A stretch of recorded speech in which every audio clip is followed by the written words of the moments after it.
काय पाहिजे? अहो काका हकाव सारखं आहे ना असं डोकं म्हणजे घुमल्यावानी किंवा असं आहे ना सारखं झोप लागल्यावानी होते.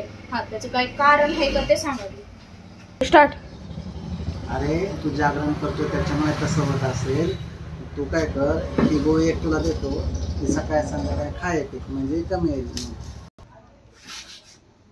अहो काका नको नको नको बिलकुल गोळ्या नको. त्यासारखे तर गोळ्या खाल्ल्यामुळे आहे ना म्हणजे पोटातच सारखं दुखल्यावानी होतं.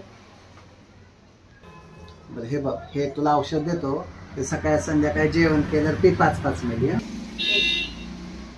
अहो काका नगे नगे नगे औषध पण नको. अहो हे औषध सारखे पितो ना त्यामुळे एकतर माझ्या घशात सुद्धा आता सारखं काय चरचरल्यावानी कसलं पण होतं. हे स्टार्ट. हे बघ, हा एक ड्रॉप तुला डोळ्यात टाकायला देतो, ते एक एक थेंब सकाळी संध्याकाळी टाक डोळ्यामध्ये, म्हणजे तुला जे झोप लागल्याने होतं ना ते कमी येईल. अहो नको काका, ह्या ड्रॉप मुळेच तर आता आहे ना सारखं मला हो का असं होतंय हो असले सारखे ड्रॉप टाकल्यामुळे. हा मला ड्रॉप बी नको, दुसरं काहीतरी अजून दावा. 2 3 स्टार्ट. हे बघ मग तुला हे मलम देतो, ते झोपताना लाव का पायाला, म्हणजे कमी येईल मग त्याने.